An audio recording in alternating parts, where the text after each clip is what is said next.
I remember the exact weight of the words before they were words. They sat behind my teeth like a small, sharp object I couldn't stop touching with my tongue, testing it, turning it, convincing myself it wasn't there, then feeling it again and flinching. Every breath felt like a decision. Every pause felt like the beginning of confession. And still I held it in. It wasn't courage that kept me quiet. It wasn't loyalty or discipline or any of the clean-sounding things people like to pin to silence after the fact. It was something uglier and more familiar, an instinct that lived deeper than thought, the kind that wakes you in the dark and tells you without words that survival is a form of obedience. There are moments when you can feel time gather itself, as if the room becomes smaller around you. The air thickens. The sounds sharpen, paper shifting, fabric brushing, a faint scrape of something set down too hard.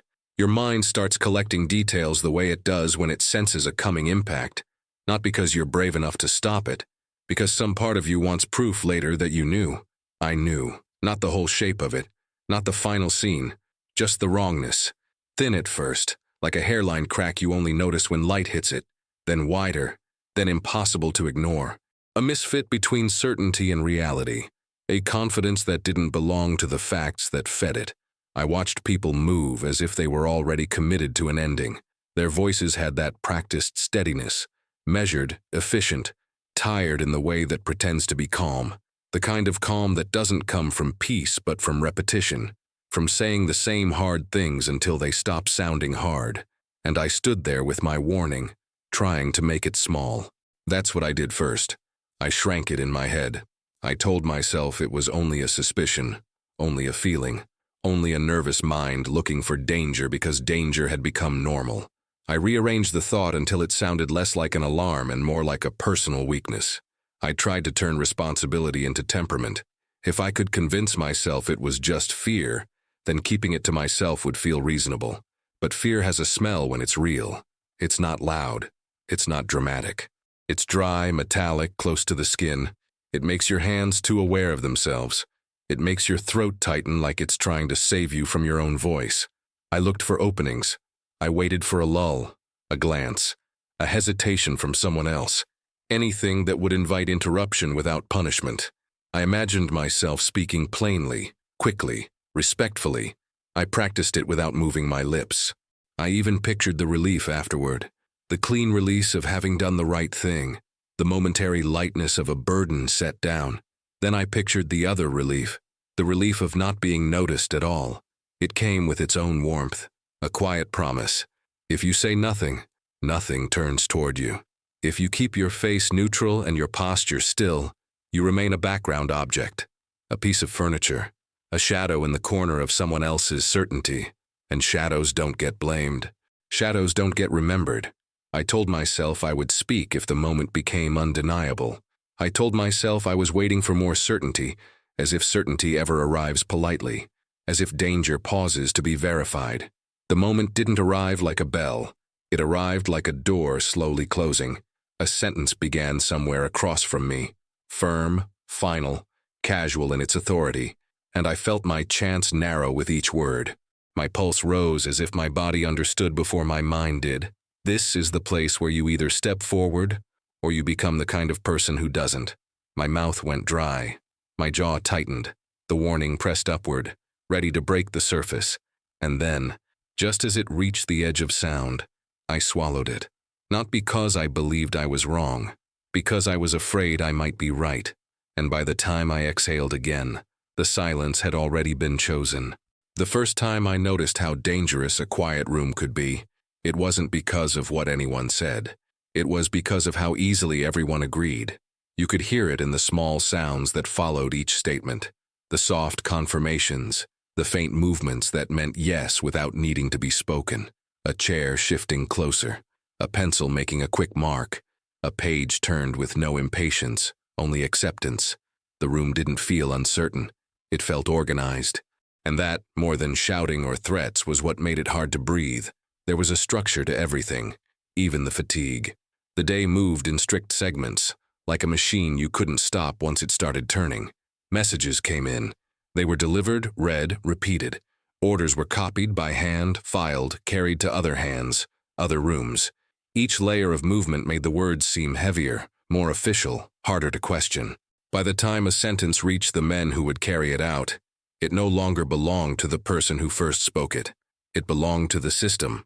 I lived in the spaces between those layers, not at the top where decisions were born, and not at the bottom where consequences were absorbed. Somewhere in the middle where you heard enough to understand what was happening, but not enough to claim authority over it.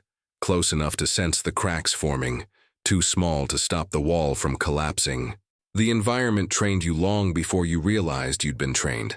It wasn't lessons written on paper. It was the way people reacted when someone asked a question that sounded like doubt. The brief stillness, the glance that passed like a blade, the slight pause before an answer. Never rushed, never angry, just precise, as if correcting a child who'd forgotten his place. Questions were allowed, technically. That was always the shield people used. No one would say, "You cannot speak." They would say, "State your concern." They would say it calmly, politely, and then they would remember it later. I watched that happen more than once. A man would clear his throat, lean forward, offer a caution wrapped in careful language. He wouldn't accuse anyone. He wouldn't raise his voice. He would simply point at a detail, a number, a piece of timing that didn't fit, and the room would shift. Not outwardly, not with violence, but the temperature would change. The air would thin. Someone would answer him with a smile that didn't reach the eyes, and the conversation would move on as if he'd never spoken. No argument, no debate, just quiet dismissal. Afterward, that man would not be treated the same. It was never stated directly. That was the genius of it. His name would come up less often in useful conversations. Tasks would be assigned to him that kept him away from the center of things. He would be watched more closely, corrected more sharply, as if the act of questioning had exposed some flaw that needed constant management. Nobody had to threaten him. The structure did it for them. The hierarchy itself was a living thing. You could feel it in how bodies arranged in a room. Who stood and who sat, who waited to speak and who spoke without waiting, whose words were written down, and whose drifted into the air and vanished. Authority wasn't just rank, it was tone. The people above us had a way of speaking that made doubt sound like an insult, not because they were cruel men necessarily. Sometimes they were tired, sometimes they were convinced, sometimes they were simply used to being obeyed. Their certainty had hardened into habit. They spoke as if the world would fall apart if their voice ever wavered. And we, those of us below, learned to protect that certainty like it was the last thing holding the war together. Every day came with rituals that turned violence into paperwork. The stamping of documents, the assembling of reports, the neat bundles tied with string, the maps folded and unfolded until the creases became permanent scars. There was an order to it that almost felt reassuring, as if war could be contained in ink, if only the handwriting stayed clean.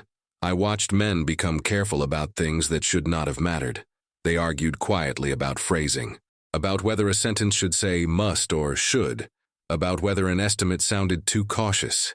They adjusted words the way you adjust a uniform, smoothing wrinkles, tightening seams, because presentation was its own kind of armor. If you wrote something that sounded unsure, you risked becoming the unsure one. So people learned to sound confident even when they weren't. They learned to repeat what their superiors had already said. They learned to borrow certainty the way you borrow fire on a cold night. And if someone didn't borrow it, if someone stood alone with his own doubt, he stood out like a lit match. I was surrounded by men who understood the rules without ever reciting them. Don't embarrass the room. Don't slow the machine. Don't make the people above you lose face. Don't be the reason a plan needs to change. Because changing a plan wasn't treated like intelligence, it was treated like weakness. I saw how quickly responsibility could become danger, not on a battlefield, but in a hallway, in the small moments after meetings when people spoke in half sentences and careful looks, when someone's name was mentioned with a slight shake of the head, when you realized that loyalty wasn't measured by what you did, but by what you refused to notice. There was fear everywhere. But it was disciplined fear. It didn't show itself like panic. It showed itself like smooth compliance. Like eyes that stayed forward. Like hands that stayed busy. Like men who avoided being alone with their thoughts by filling every silence with work. And the worst part was how reasonable it felt. You told yourself you were only doing your job. You told yourself you weren't the one making decisions. You told yourself you didn't have the full picture. Those phrases floated around like protective charms. People didn't even say them out loud anymore. They carried them in their posture. I carried them too. I would stand near the edge of conversations and listen carefully. I would absorb the language of certainty and practice using it when someone asked me a direct question. I learned to speak in a way that offered information, but not opinion, detail, but not doubt. I learned to make my voice useful without making it noticeable, because being noticeable was dangerous. Not in a dramatic way, no shouting, no threats, no public humiliation, just the slow death of trust. The slow narrowing of your place in the machine until you were still inside it, but no longer protected by it. That was the world where my warning first formed. It wasn't born in a moment of chaos. It was born in routine, in familiarity, in the false calm that comes when people have been repeating the same patterns long enough to believe they are safe. The setting revealed itself in fragments: the smell of damp wool, the taste of burnt coffee, the muffled rhythm of boots outside, the constant presence of paper, ink, and fatigue, the sense of being sealed away from ordinary life, operating inside a sealed system where decisions moved faster than consequences. And somewhere within that system, I began to see a mistake taking shape. Not a dramatic mistake, not something anyone would laugh at. A quiet misjudgment, polished until it looked like confidence. A decision that everyone accepted because it came from above, because it arrived in the right format, because it sounded like the kind of decision that had worked before. The higher the certainty rose, the lower my voice became inside my own head. I wasn't powerless in the sense that I had no access. I was powerless in the way that mattered. I had no right. No right to interrupt the flow. No right to stain the room with doubt. No right to be the one who forces other men to admit they might be wrong. And as the pressure built, day after day, message after message, agreement after agreement, I started to understand something that made my stomach tighten. Speaking up wasn't just risky, it was unnatural. The machine did not reward warning, it rewarded smooth movement. It rewarded silence that looked like discipline. And the more I watched it work, the more I felt my moment slipping away, quietly, politely, without anyone needing to take it from me. The warning didn't arrive all at once. It assembled itself slowly, piece by piece, in the margins of my thoughts. It appeared while I was listening to others speak, while I was copying figures, while I was standing still and pretending to be invisible. It didn't announce itself as certainty. It crept in as discomfort, as a question that wouldn't finish forming, as a pressure behind the eyes that no amount of rest seemed to relieve. I argued with it constantly. At first, I treated it like an enemy. I told myself it was nothing more than nerves sharpened by fatigue. Everyone was tired. Everyone was strained. War did that. If I let every uneasy thought take shape, I would never stop talking. And men who never stop talking don't last long in places like that. So I disciplined my mind the way we disciplined everything else. I reviewed the facts I was allowed to see. I told myself they were incomplete. I reminded myself that others had access to more information than I did. Better angles, broader authority, years of experience that I didn't possess. I assumed that what looked wrong to me must look different from above, where the full pattern was visible. That assumption was comforting. It allowed me to step back from responsibility without admitting that I was doing so. It gave me a reason to stay silent that sounded intelligent instead of afraid. I repeated it often enough that it began to feel true. But the doubt didn't leave. It waited. It waited for moments of quiet, those brief pauses when no one was speaking, when the room wasn't actively reinforcing certainty. In those moments, my mind would replay fragments of conversations. A phrase that had been brushed aside too quickly, a number that had been accepted without being checked twice, a confidence that didn't match the caution I had seen before in similar situations. I noticed patterns that didn't line up, the way urgency was emphasized in one breath and ignored in the next, the way risks were acknowledged in theory, then dismissed in practice, the way plans were discussed as if time would bend itself to accommodate them. Every time I felt the warning surface, I felt something else rise with it. Fear, not fear of danger. That was everywhere, constant, dull, like background noise. This was fear of disruption, fear of being the one who forced everyone to stop, turn, and look. fear of becoming a problem instead of a solution. I imagined speaking, not in grand speeches, not in accusations, just a measured sentence, a suggestion, a pause placed carefully into the flow of certainty. I imagined clearing my throat, leaning forward slightly, choosing my words with care. And then I imagined the response. The room would still. Faces would turn, not hostile, not angry, just alert. The attention would feel heavy, focused, unnatural. Someone senior would respond calmly with the patience reserved for necessary corrections. They would explain why my concern was already accounted for, or why it didn't apply, or why the situation had changed. Everyone else would relax, and I would remain exposed. I pictured the looks that would follow, not immediately but later. The subtle reassessments, the way my presence would register differently from that point on. I would become the one who hesitated, the one who complicated things, the one who introduced friction into a system designed to eliminate it. I told myself I could live with that. Then I told myself I couldn't. The rationalizations became more refined as time went on. I convinced myself that if the warning were truly necessary, someone else would voice it, someone with more authority, someone whose role included that kind of challenge. If no one else was speaking, that must mean the concern had already been considered and dismissed. That was a lie I told myself often. Another lie was more subtle, that timing mattered, that speaking too early would only cause confusion, that it would be better to wait until the concern became undeniable, until it could be presented with certainty instead of speculation. I waited for that certainty. What I didn't admit was that certainty would arrive too late.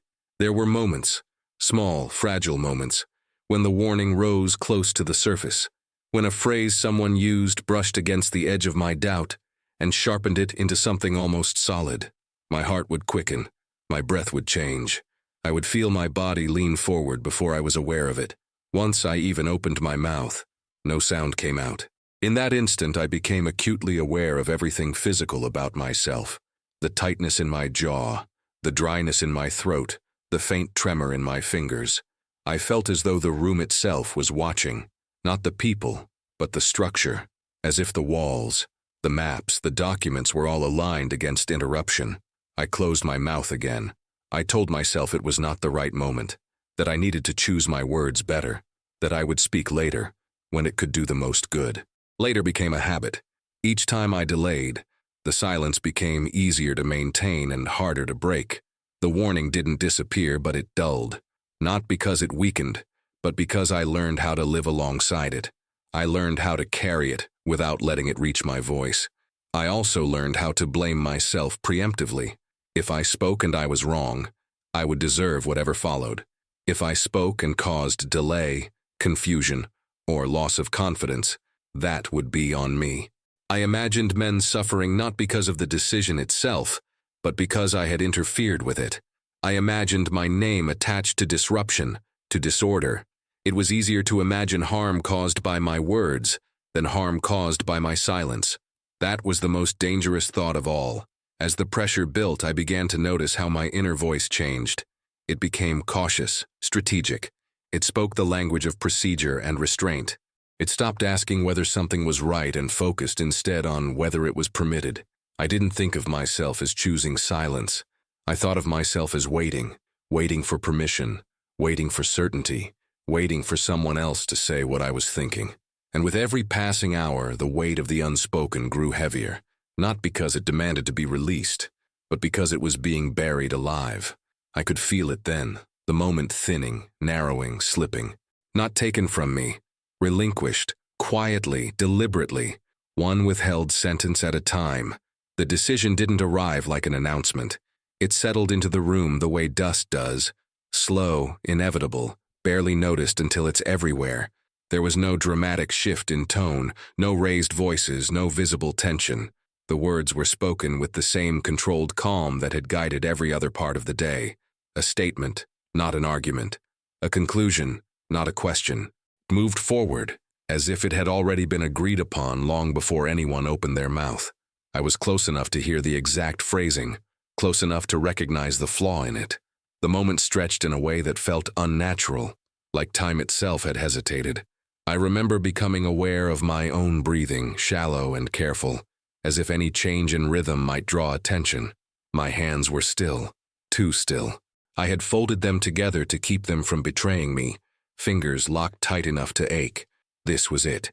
Not the abstract idea of speaking up, not the imagined rehearsal I had played through in my head 100 times. This was the precise instant where the warning either entered the world or died inside me. The sentence that sealed it was delivered with confidence, not arrogance. Worse than that, with certainty that no resistance was expected. The kind of certainty that assumes agreement because disagreement has already been trained out of the room. I felt the warning surge upward again, stronger than before. It wasn't vague anymore. It wasn't theoretical. It had shape now. Consequence. Weight. I could see in my mind the first small failure that would follow this decision, then the next, then the way those failures would stack quietly until they collapsed under their own denial. My throat tightened. I told myself to speak quickly. Briefly, just enough to introduce hesitation without confrontation. A single sentence could have done it. One careful phrase placed like a stone in the path. It didn't need to accuse anyone.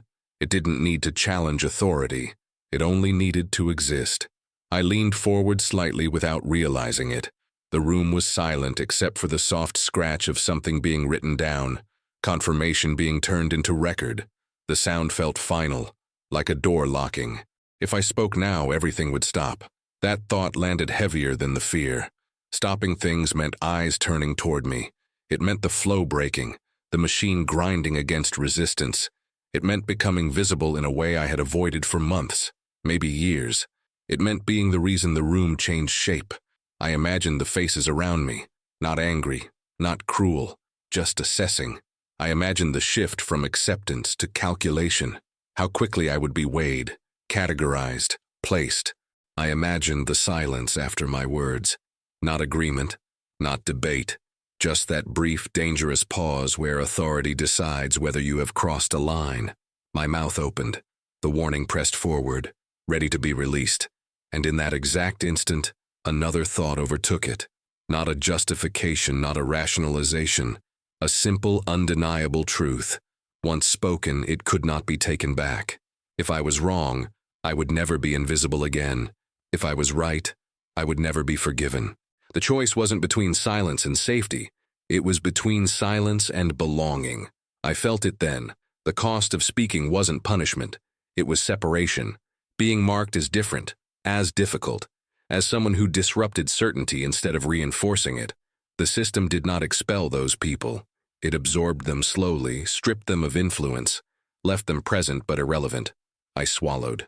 The sound was loud in my own ears, though no one else noticed. The warning retreated, not because it had weakened, but because I had forced it back down. My jaw clenched hard enough to hurt. I fixed my expression into something neutral, something useful. The sentence finished. Someone nodded. Another voice affirmed it. The decision moved forward, solidifying with each small acknowledgement. Ink met paper. Paper was stacked. A process resumed its rhythm.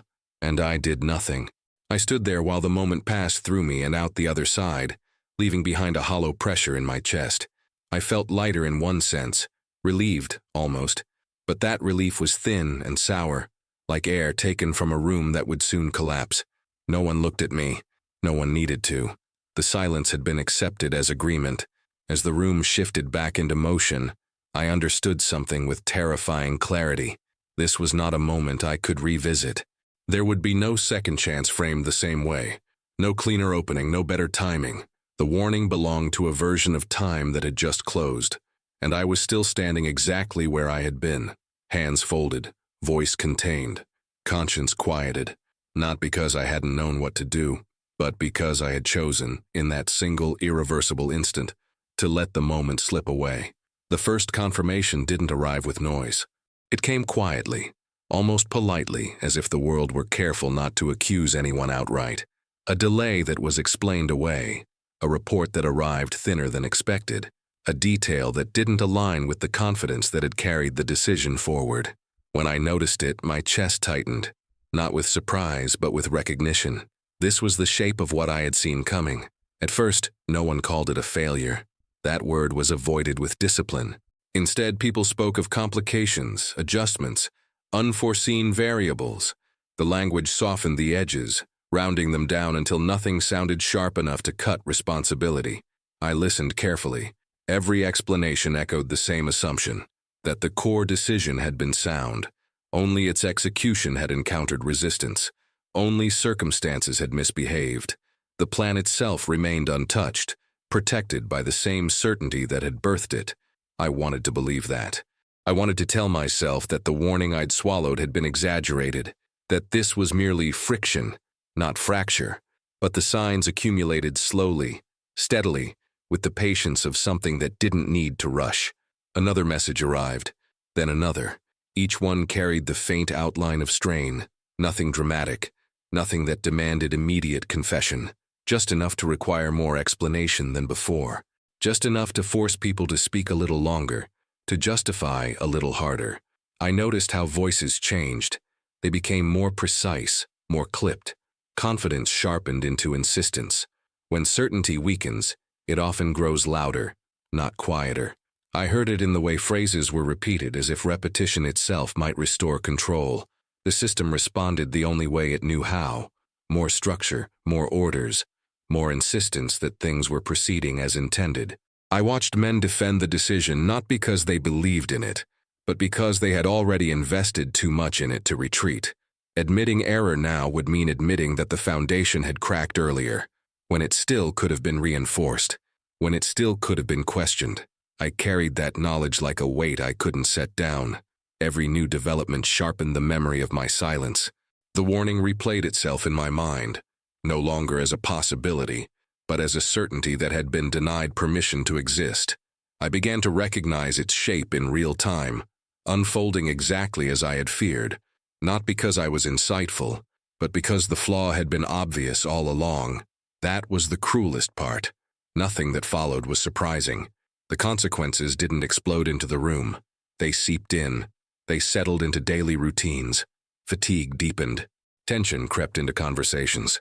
The careful calm that once dominated the space became brittle, easily disturbed by small disruptions.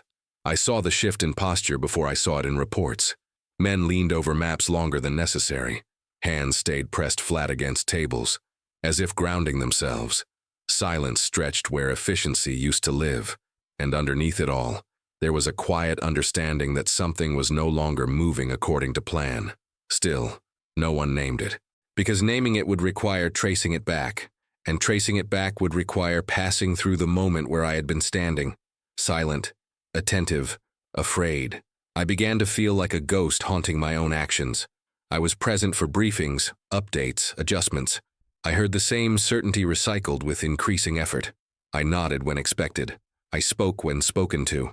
On the surface, nothing had changed about my role. Inside, everything had. Every time someone reassured the room that the situation was under control, I felt the echo of the warning I had withheld. Every reassurance felt like an accusation I could not answer. I began to understand that silence doesn't end when the moment passes. It only relocates. It moved into my sleep. I would lie awake replaying that instant when my mouth opened and closed again. I imagined the alternative versions of time branching away from that point, ones where hesitation had entered the room, where plans had slowed, where lives might have shifted course. I never imagined myself praised in those versions. I imagined resistance, discomfort, frustration, but I also imagined delay, and delay now felt like mercy. As the consequences deepened, so did the collective effort to manage perception. Reports were rephrased, language was tightened. What had once been described plainly was now framed carefully, as if clarity itself had become a liability. The truth wasn't denied, it was diluted. I recognized that technique. I had used it myself, softening language, choosing neutrality over precision, offering facts without conclusions. I had learned how to disappear inside accuracy. Now the entire system was doing the same thing. The difference was scale. What I had withheld in a sentence was now being withheld across layers of communication, not because everyone was lying, but because everyone was protecting themselves from the same thing I had feared, being the point where responsibility crystallized. I watched as the human cost surfaced indirectly, not in scenes of chaos or violence, but in absences, in names that stopped appearing, in routines that no longer included certain faces, In the way conversations skipped over specific outcomes with practiced care. Those absences spoke louder than any report. They confirmed what I had known. The mistake was real. The warning had been valid, and my silence had not prevented harm. It had only delayed acknowledgement. I didn't feel dramatic guilt. I felt something colder, a steady, suffocating awareness that nothing unfolding surprised me anymore. That each new confirmation arrived like a familiar step in a sequence I had already seen in my mind. The worst part wasn't that others were suffering. It was that I had been right quietly and uselessly. I had done exactly what the system required of me. I had stayed silent. And now, as consequences continued to unfold with methodical indifference, I understood that silence doesn't keep you safe from responsibility. It only ensures you will carry it alone. Time didn't soften it. That surprised me at first. I had assumed memory would blur the edges. That distance would dull the sharpest moments and leave behind something easier to carry. That's what people say happens. That time turns weight into something manageable. It didn't. What time did was strip away distraction. It removed urgency, routine, noise. And without those things to hide behind, the silence I chose became clearer than it had ever been. I don't remember the sounds anymore as vividly. The voices, the movements, the paper. But I remember the sensation, the exact internal posture of that moment, the way my body angled away from consequence while my mind leaned toward it, the way fear and reason braided themselves together so tightly that I could no longer tell which one was speaking. That memory returns without warning. Sometimes it arrives while I'm standing still, doing nothing of importance. Sometimes it comes at night when there is no structure left to protect me from myself. It doesn't accuse. It doesn't explain. It simply replays the moment where something could have entered the world through me, and didn't.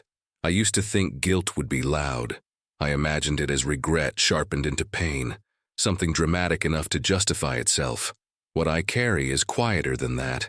It's a constant recalibration, a low, persistent awareness that every moral boundary I thought I had was more fragile than I wanted to believe. I didn't betray anyone openly. I didn't act against orders. I didn't sabotage anything. I didn't cause chaos. I complied. And compliance, I've learned, leaves no visible wound. It leaves something worse, a question that can never be answered honestly without reopening the moment it belongs to. Could it have changed anything?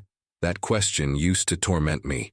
I would turn it over endlessly, trying to measure the weight of a sentence against the momentum of an institution. I would imagine myself speaking and being dismissed, ignored, overridden. Eventually, I understood that the outcome was never the point. What haunts me isn't that I might have failed. It's that I never tried. Silence spared me consequences I could name. It did not spare me consequence itself. I live with the knowledge that when the moment came, the real one, not the rehearsed version, I chose preservation over responsibility. Not because I believed it was right, but because it was easier to survive in the short term. That choice didn't end when the room emptied. It followed me.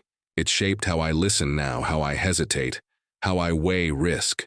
There are moments when I recognize the same pressure building again, the same internal narrowing, the same instinct to wait, to soften, to defer. And every time I feel that memory watching, not judging, remembering, I don't tell this story to absolve myself. There is no absolution in it. There is only recognition, the understanding that silence is not neutral, that it takes a position even when it pretends not to.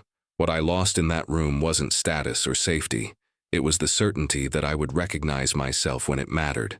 I still replay the moment sometimes, not to imagine myself speaking, but to understand the exact point where I chose not to, the place where fear outweighed conscience by the smallest possible margin. That margin is thinner than people think. It doesn't announce itself. It doesn't demand attention. It slips through you quietly, like breath held too long and finally released without sound. I felt the moment leave. I felt it pass beyond reach. And long after everything else faded, long after reports ended, routines dissolved, and names were no longer spoken, that silence remained, not as absence, as permanence.